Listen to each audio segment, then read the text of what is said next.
A bunch of folks submitted their websites to us, and so we're going to walk through a couple examples about websites that have wonderful positioning. We're going to talk a bit about what positioning means for your website and why it's super important for consultants to think about it.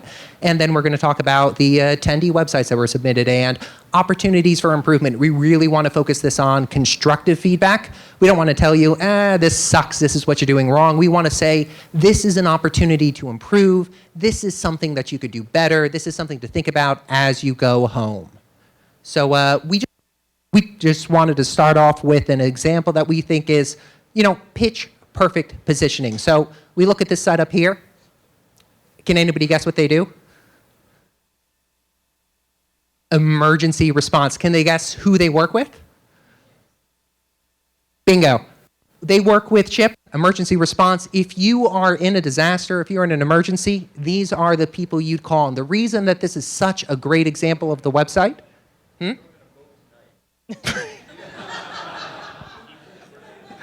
they have a conference discount. But from the get-go, when we look at this site, we see the header image, identify who the customer is. We could see exactly what the issue they solve is, the expensive problem, the emergency they're experiencing, and we want to carry this idea forward. When you think about the positioning for your firm, for your business on your website, you really want to focus in on the expensive problem you solve, who you solve that expensive problem for, and what that next step is for the customer viewing your website. Anything else we should add? So when people first get into positioning, everybody gets a little nervous with, I'm married to this positioning or niche forever. That isn't the case. You can evolve it, iterate, change over time. And then another issue they have is they tend to over-clarify, make things verbose, whereas here we've got, clarity is key, it's concise, emergency response, 2 words, it's all you need to know to say, okay, this is something I'm interested in. Next slide. Yeah. So we wanted to start off by tearing down our own sites, since taste of our own medicine. So this is my site, doubleyouraudience.com. And, well, when we look at it, we could see at the start of it, I'm saying, hey, thanks for stopping by. I'm Kai Davis. I have one goal, help your business be better off than you are before. The problem is, I'm not really talking about who this is for until we start digging into the 3rd paragraph on the page. I help experts like you increase their traffic and grow their audience. What's an expert? I mean, there's so many more things I could be doing here to better clarify who I'm talking to and the problem I'm solving. I'm starting to address that. Hey, I'm going to help you get more traffic, but I'm not going in depth on this is the exact person that should be responding to this website. I know you've set it up like a sales letter. It's very conversational, which I like a lot. The only downside to this is, the most important thing is that headline, the first thing they read. People read in an F pattern, so they're starting right up at the top, and we have wasted it on, hey, thanks for stopping by. Exactly. So huge opportunities even in my site here. So again, it's something that could always move forward. You should always be thinking about who your positioning is, how your positioning evolves as your business grows. Mine's changed 3 times over the last 18 months. But coming back to your website and saying, well, does it still match? Am I saying the right things? Am I reaching the right people? Am I using the right words? You have a cycle? Yeah. So here's my agency website. My opening line, make more money with your Shopify store. I've done 2 things. I've identified, the goal, the thing we do for you, which is revenue growth, and identified this is the person, the ideal client is Shopify store. And then my 3rd line, I've got these very long, my foolproof positioning statement I got coached on from Jonathan Stark. My only criticism with this is it's, that second line, it's really verbose. And then seeing it, even though the whole thing's responsive, seeing it on this big screen, I think I got to add some breakpoints to this thing. And also, one thing that I noticed, I love your use of large images here. And since you do a lot of photography, you're working with e-commerce stores who are selling products using photos online.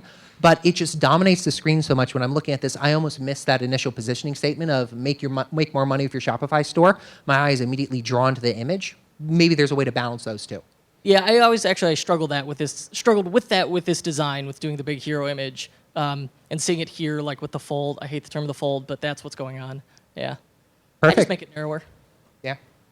So that's us. We're going to leap into some of the websites that folks in the audience submitted, and at the end, we're going to have some time for Q&A about opportunities for your websites, questions you have about positioning.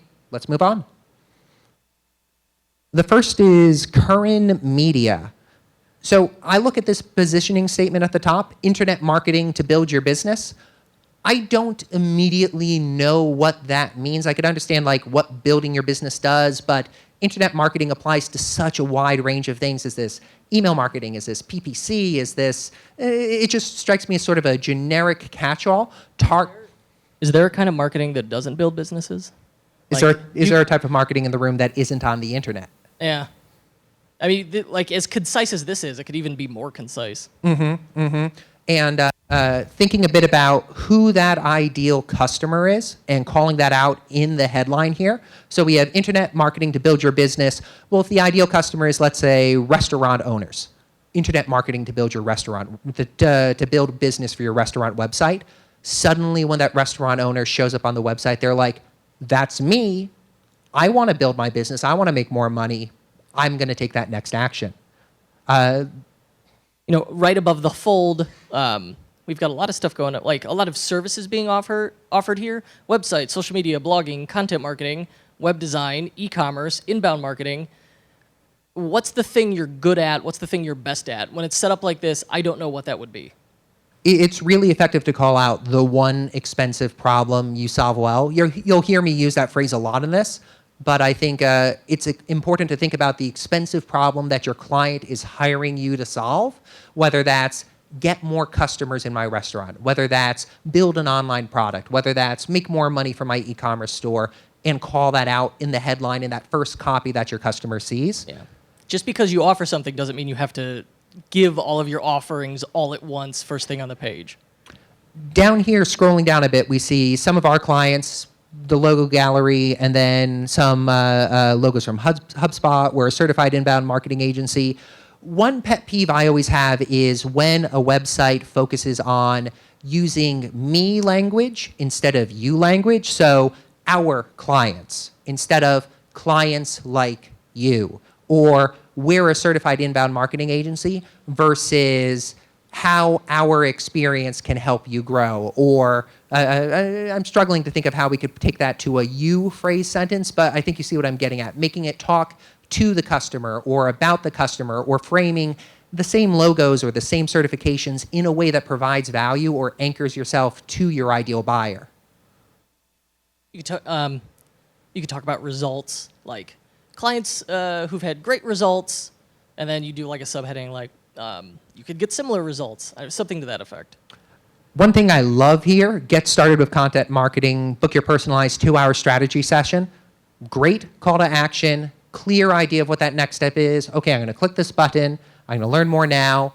The next step would be to book my 2-hour strategy session. One potential objection there, a prospect might say, oh my God, 2 hours, I have to commit 2 hours to figure out if I want to work with these folks. That might be something that could be optimized or removed. Potentially a better call to action would be get started with content marketing, book your personalized strategy session now. And to circle back to the start, we were calling out at the top of the website, it doesn't really call out, like out of the 8 different things, the one thing you're doing really well. But down at the bottom here, the CTA is get started with content marketing. So there's a little bit of dissonance there, and maybe an opportunity to better focus on, hey, we do content marketing for XYZ to help you build a better business. No, I agree with all of that. Free ebooks, awesome. Don't call it an ebook. Call it a report, call it a white paper, call it a case study. Calling it an ebook is one step above calling it a PDF. And if you're calling it a PDF, you should just delete it from your website. Don't call it a PDF. Same. I think I have a PDF as a lead magnet somewhere. I know, I got to change that. Don't tell. Latest from our blog. Blog is a low value word. What's a blog? A blog is where I post photos of my cat and what I ate for dinner. Knowledge base, article base, resources. You could have the exact same content you're posting to your blog, but just by changing the phrase you use to refer to it, you elevate the value of the content to a prospect, and suddenly they're saying, why do I want to read their blog? Instead, they're saying, oh, I want to read the knowledge base or case studies or resource center for businesses like me. We're going to move on. Okay, so anywhere you have a blog, you have dates on it, really, this is all evergreen content. The dates become expiration dates. So if you stop updating it, it looks bad. I pull all the dates off blogs. Like the evacycle.com/blog, there are no dates on there because the content doesn't expire. Next up, we have Shay's website. Let's take a quick glance here. Leading off with the headline, we have some images. Images do a good job of letting me understand who Shay is as a person, but when I look at this above the fold here, I don't know what Shay is selling. And I really like this social proof. Join 2,900 plus subscribers. That's great. It automatically says if you don't sign up, you're missing out on this great content 3,000 other people are getting. But generally these work better if it speaks to a goal. Join 2,900 subscribers to get tutorials to do what? Freebies for what? Exactly. So, and when we scroll down a bit, we see she has a Genesis theme, Foodie Pro, and services. So connecting that call to action, 2,900 subscribers who are looking to have a better website or get more leads for their website, or let's read a bit about Foodie Pro, #1 selling Genesis child theme. It's hard for me to know what, I assume from Foodie Pro that it relates to restaurants just from the name, but I'm not able to directly see like how that positioning connects to who her ideal customer is. So maybe there's an opportunity there to better focus in on who that ideal customer is, who that ideal buyer is, both for the services or for the theme itself. Scrolling up a bit, strategic design for creative entrepreneurs. Possible opportunity there to better hone in on what exactly a creative entrepreneur is. Is that a business owner? Is that a sole proprietor? What type of person is that? I identify with, I feel I'm a creative entrepreneur, but then I don't know what I do with Foodie Pro or what that is. I mean, you could literally say in the title what Foodie Pro is, what is it? A Genesis child theme. And like the social proof of #1 selling Genesis child theme, that's awesome. But I think that more would belong on a sales page talking specifically about why you should buy this theme. Like, hey, social proof, we're the #1 selling theme. Okay, I'm putting trust in this because, hey, it's the #1 selling theme. Calling it out on here, unless it's more contextually appropriate to the positioning, could be a bit of a miss. From the blog, again, opportunity to change that to knowledge base, articles, resource center. I don't see dates here. That's awesome. Down at the bottom here, let's see here, we have professional media kit template. Celebrate my birthday with me, packages. I think there's an opportunity maybe to elevate some of the resources here. I see this resources link down here, this professional media kit template up there. Maybe that would make sense as a lead magnet. If that's something Shay's giving away, hey, join 2,900 other creative entrepreneurs who are getting more professional marketing with this free media kit template. Subscribe now to get this sent to your inbox. Suddenly, a subscriber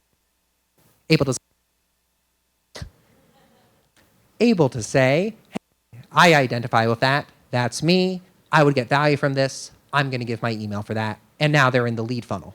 The concept I use is holding up the mirror. So, when you're speaking to someone, just keep giving them things that identify themselves over and over. Next up, we have Lunamark, illuminating solutions to improve your time to market. I don't know who this is for. I don't know what that means.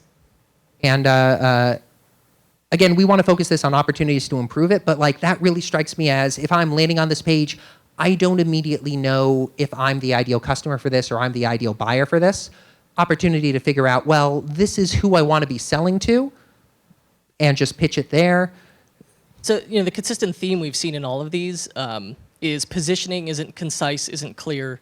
Load up expensive problem. Let's give them the formula to do this, to make life easy. Scroll down. There it is. Okay, so the fantastic formula for defining a positioning statement that makes sense to everybody is, I'm a blank who helps blank with blank, unlike my competitors, and then you insert your competitive advantage there. I'm a Shopify expert who helps Shopify store owners double their revenue. Unlike my competitors, I'm solely concerned with return on investment strategies. From the get-go, you know who he works with, the results he could deliver, and why he's different from the other Shopify experts out there. When we've looked at a couple of these websites, from the get-go, you just aren't able to see that. And if we aren't able to see that, your ideal customer, when they show up, are going to say, is this for me? I'm not sure. And your biggest enemy is the back button. Once the back button gets clicked, you're done for. So you want to take every opportunity, as Kurt pointed out, hold that mirror up to the customer, make it easy for them to identify with who you're selling to, for them to say, they're reading my mind, this is me, I want to move forward with them and work together. Yeah, the goal in people, your fear is that you're alienating customers that don't fit that mold. You don't want that. That doesn't matter. You just want the single ideal customer to say, this is exactly the right person for me, take my money, please. Philip Morgan, who wasn't able to make it, author of the Positioning Manual, has what he calls Morgan's Paradox, relating to how the more narrow your focus is in a market, the more opportunity you find. And I think Kurt speaks to that incredibly well with his success in Shopify, as he's moved from being more of a generalist to a very specific specialist. Revenue is just hockey sticked. Yeah. So we did, we went from generalist developer to WordPress to e-commerce to Shopify. If you compare our best month only doing Shopify to our worst month as generalists, it's an 8x revenue increase. That's amazing. Next, we have ModeEffect, website design and development in Phoenix, Arizona. As an SEO guy, I love the headline. From a positioning perspective, this is what I used to do. This is the stuff we did. It would just be like website design and development in Chicago. It speaks to people who are looking to buy websites, but it doesn't go one step further. If it's website and design and development for restaurants in Phoenix, Arizona, I own a restaurant. I need a website. You could go a step further and say, like, restaurants make more money in Phoenix, Arizona. Okay, great. Now you're able to understand that expensive problem and how we could help solve that. An interactive website firm that provides valuable and award-winning results for businesses. Okay, so that's definitely better. Interactive website firm, I would assume that all websites are interactive, but provides valuable, so we're speaking to value, that's excellent, and then award-winning results. So let's see those awards. We should go straight into just barfing out all of those awards right on the homepage and really bombarding us with us. One last thing about that. It's good because we open with Disney. We've got really strong branding here. I don't know what this is, though. One thing I just want to point about the interactive websites, you're saying for businesses there, so much better. So many people would just say, we make award-winning websites, but this site is saying, we produce award-winning websites for businesses. They're focusing on the customer in that positioning statement. So we have Disney, we're not sure, we have what I'm assuming is the Phoenix Suns blog. Then we move into articles. Go into e-commerce. Even I think the first three aren't e-commerce. Yeah, so a little bit of dissonance there. What is website accessibility? Redesigning stinkweeds. Case studies are always great. Why your business needs a professional website. None of them have comments. If you have a blog or a resource center and people aren't leaving comments, kill the part of the theme that displays 0 comments. There's no value in showing, hey, nobody's commented yet. Same with dates. Kill the dates. Again, the content should be evergreen. The article about how starting an e-commerce website is like opening an actual store, that article should be viable in 5 years. There's no reason why it needs to be date stamped September 10th, 2015. And when we get to the bottom, there's really no strong call to action here. We have request a quote. We have free insights on how to grow your business online for free. A bit of repetition there. A strong call to action here. Book a free consultation. Schedule a road mapping session. Read about how we helped XYZ triple their organic visitors. Something that speaks to the return you could produce and calls out, this is the next step for you to take. If I was a customer and landed on the site. Go to the bottom. So, and then as long as we've got CSS styles to make fancy pretty buttons, we may as well just stick that same class on there. Good point. Next, we have Remark.io. There he is, Jeremy. Jeremy Green, where? Jeremy Green? I like the design of the site a lot. One thing, echoing what I said before, we have the headline here, skip the design busy work and create stunning PDFs from Markdown in seconds. So let me point out one good thing and one thing I'd change about this headline. The good thing is It's for people who understand what Markdown is. A simple syntax that's like writing text, use pound signs instead of headers. So you could immediately identify, oh, I know what Markdown is. Great, this is for me. I don't like the use of the word PDF or the acronym PDF in there. Document is such a more valuable word and is what you're really producing. Nobody cares about a PDF. People care about, oh, a document I could send my client or a report I could send my client. Oh yeah, it's good. You might even say stunning reports and documents. Maybe just stunning reports. Right. Right. But this hits close to home because I use and love this service. I've done everything from, making client reports to generating an ebook with it. Remark's designer-built templates, easy style customization, and simple interface allow you to turn Markdown documents into stunning electronic print-ready documents. I like that. I really do like that. We have a great demo of what the report looks like, a good call to action, enter your email, try Remark now for free, see a demo document, great testimonial from somebody that a consultant would identify with, Patrick McKenzie, consultant. And I like it a lot. When I look at the header, I have a really clear button, Try Remark Now. Just above the fold here, we have two buttons, Try Remark and Try Remark Now for free, that let me know that next step, that next action I could take as a user to move forward and get started. I could identify with who this is for. This is for consultants who want to produce reports, who are writing in Markdown. Anything you'd add? It's clever that that's a sticky header, and he's got the call to action in the sticky header. I don't like sticky headers for the sake of them, but doing it this way makes a lot of sense. Also, as far as like readability goes, I do like that the site has a nice, narrow single column layout. It makes it really easy to read, broken up with concise, simple headings. I could scan through this. It's very good. Who was the designer on this, Jeremy? It was somebody we know, right? Nathan Powell, yeah. He did a good job. Oh yeah, look at this guy. There he is. That guy is very trustworthy.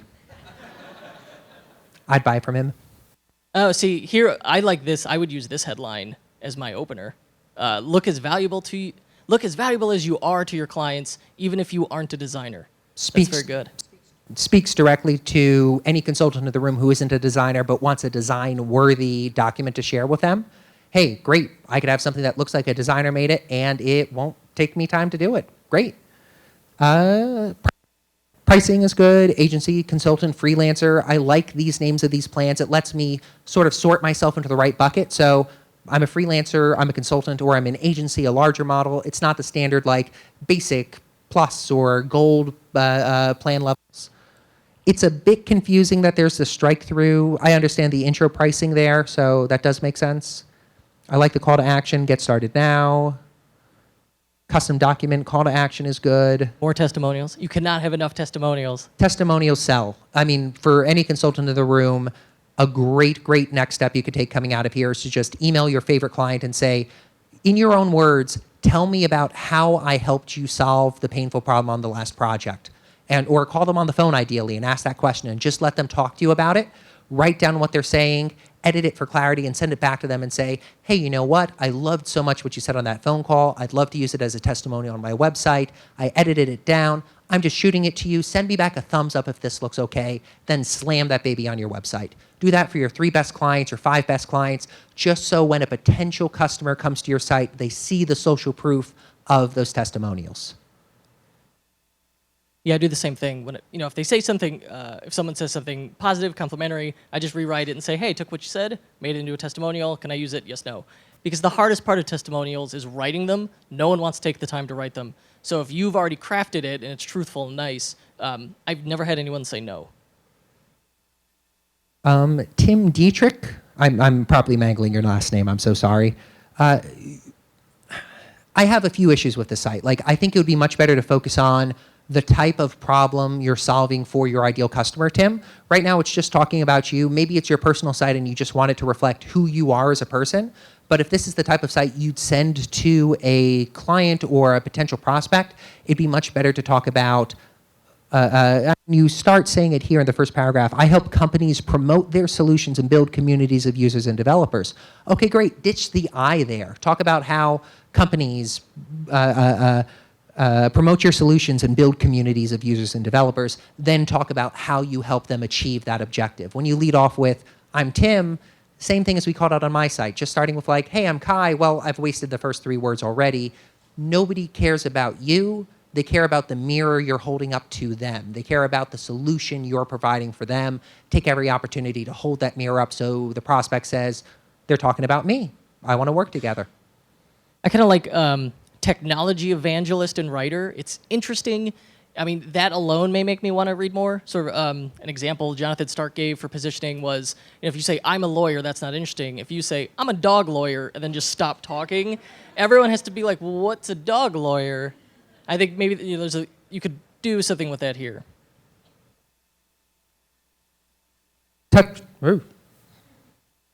You touch a bit on creating modern art. Just give up.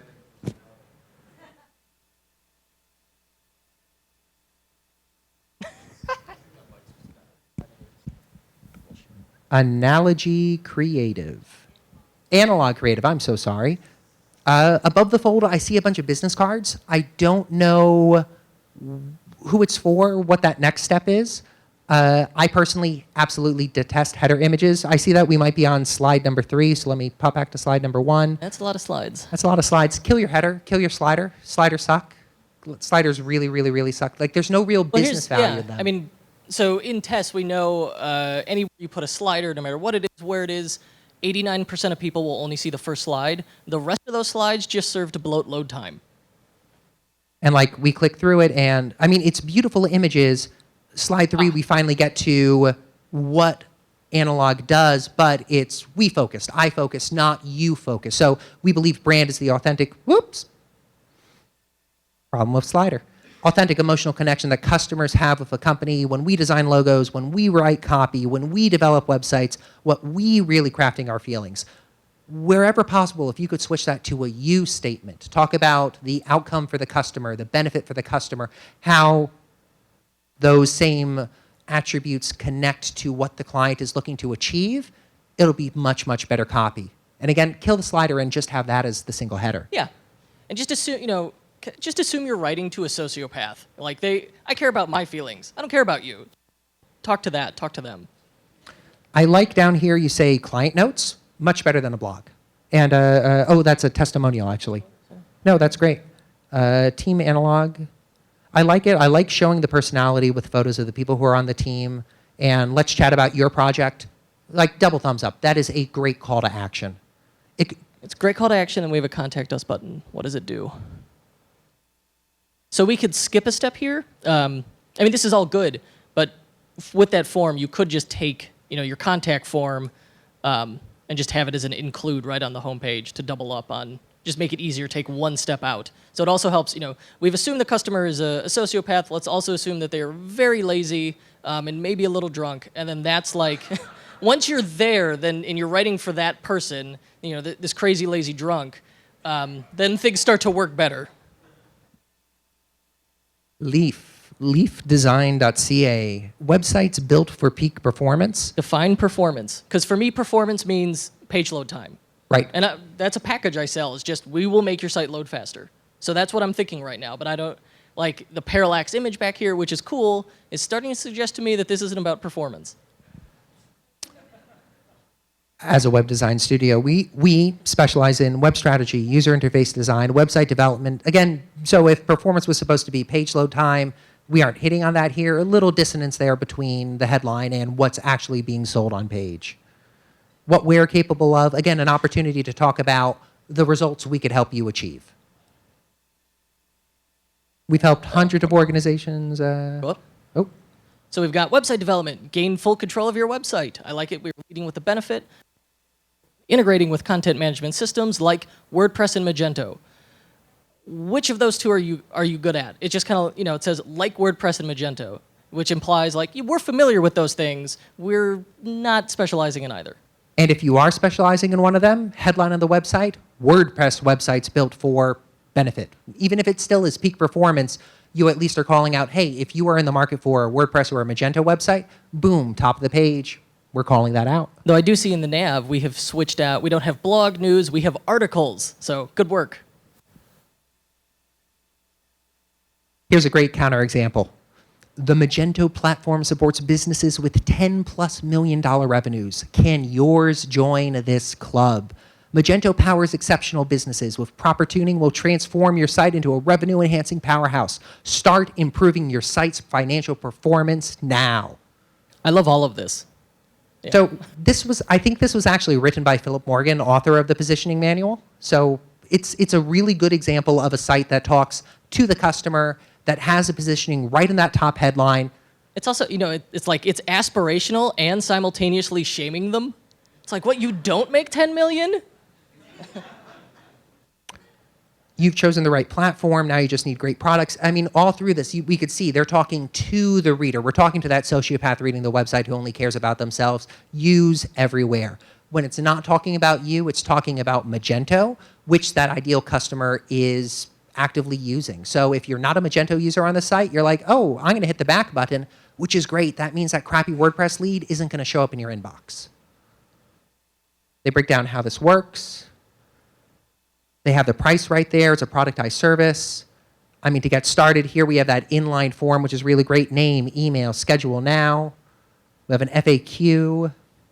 Oh yeah, then so they're transparent. First they walk you through the process, what they're then they declare the price, which I know some people object to. I love putting the price out there because all you're doing is ensuring the people who can't afford it go away and they never bother you.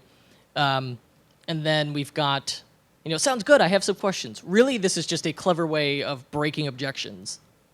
Yeah, any opportunity any good FAQ you see is really just taking an objection that a customer has raised before.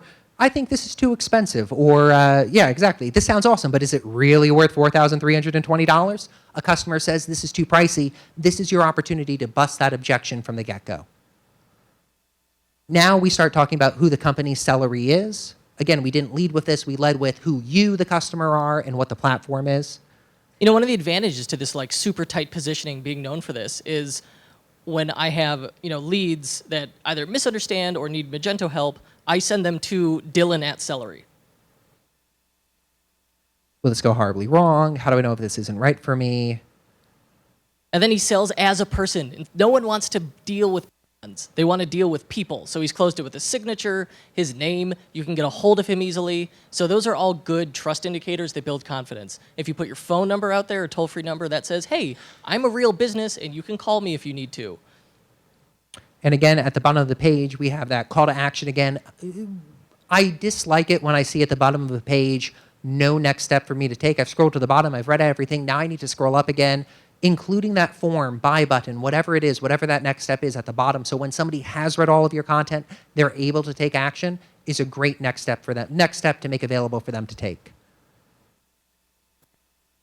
React. Have you tried React? So I'm not a programmer, so I'm a little familiar with React, but when I read this, I get a bit lost immediately. I like how it's you-focused. I like how it's talking to the reader. I like how it's focused on React and D3.js. Obviously, if I'm a programmer who has tried React, I'm going to gravitate to this instantly and say, hey, this is for me. Testimonials, which is great. Now we get into H-1B workers make $83,000 a year. See, this is tough because I don't know. Maybe it could be that we're not in the right audience for this. Very well. I don't know what an H-1B worker is. I think it's a type of visa for international worker or somebody coming. So, well, again, to our own points, this is actively disqualifying. We have just been disqualified here. This is not for us. Learning a new paradigm is hard. Get a free sample, great. I mean, this is really this is the only, we had a productized service previously, now we have a product. I like how we could get a free sample to try it. We're talking about what's included here, full HD screencast.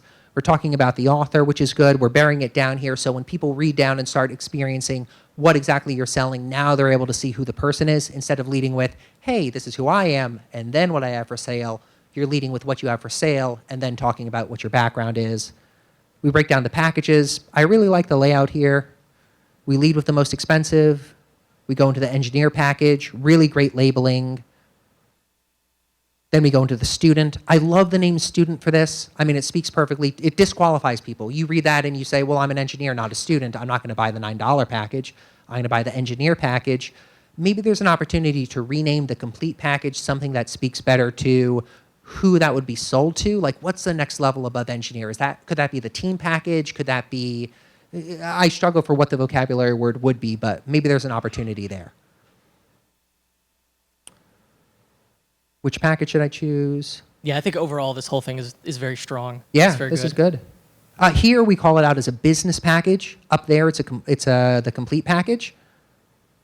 Yeah, here we see the complete package, but down on the footer, it's the business package. I think but maybe that's just a slight oversight, but renaming it business package up in the main content would be a great quick fix to make. And that's it for the sites that were submitted. We want to make ourselves available for any questions people have, but we also wanted to let you know Philip Morgan was originally scheduled to speak here on positioning, but wasn't able to make it. He's the author of a fabulous book, The Positioning Manual, at thepositioningmanual.com. If you use the discount code...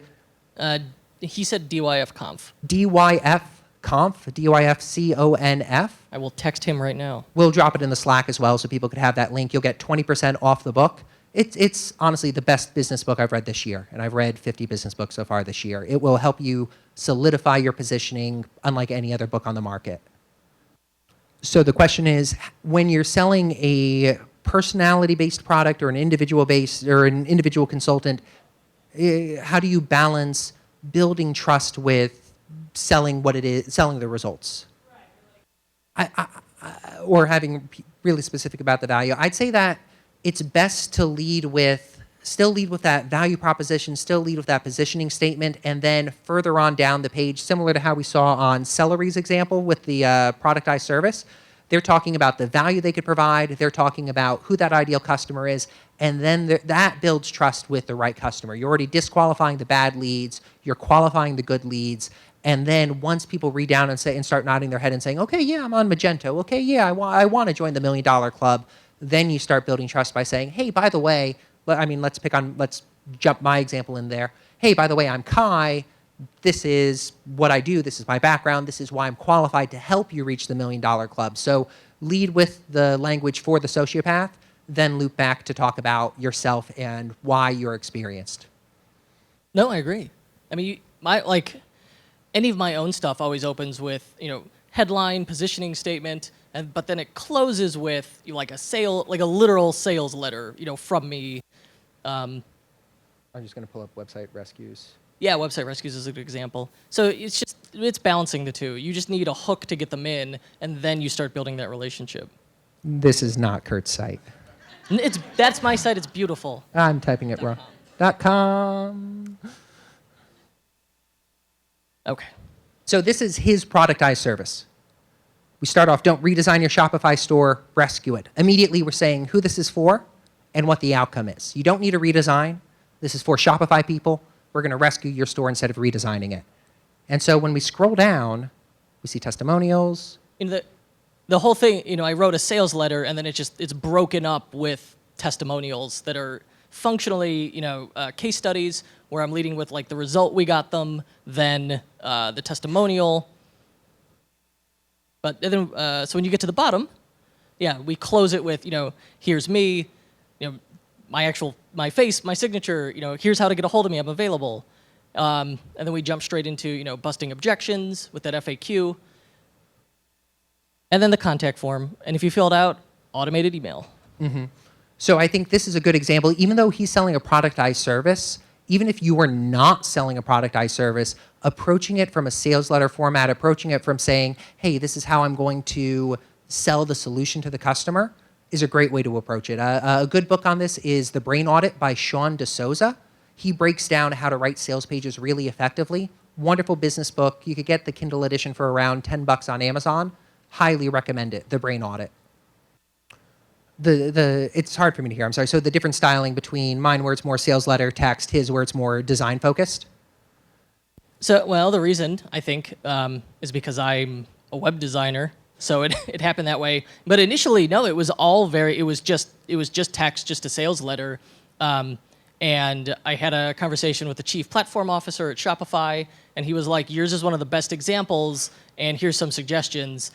And when he made those, I really didn't have a choice. It was clear, so I added, these photograph backgrounds. But content-wise, they're very similar. I mean, it's just a long sales letter. The only difference is I've broken it up with background images, and I think that's what you're seeing.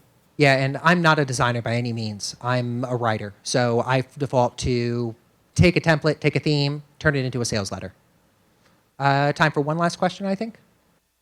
You had a couple questions there. The very oddball number is to make it clear that you put thought into this. This is a non-negotiable number. When you do it like that, if I just say it's $3,000, then it implies there's room to negotiate. The very specific number, you don't have that issue.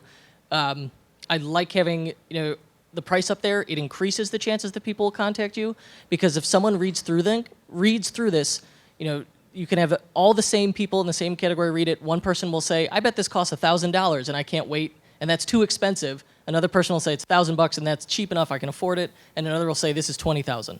I had that problem with Website Rescue, where people, the same number of people would say that's more than I thought and that's less than I thought.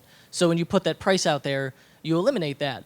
But another issue is people aren't sure what it costs, and that's a big, that's a big question mark. So they won't contact you because. So if I don't have it, take it away, they're more likely to reach out.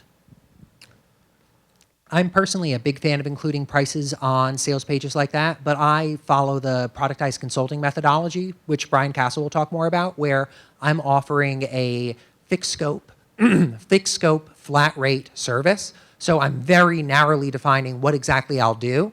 They talk about that a bit on here, where they say, hey, this is how this works. Part 1 audit, part 2 fixes. So they're very narrowly defining that scope and attaching a price to that.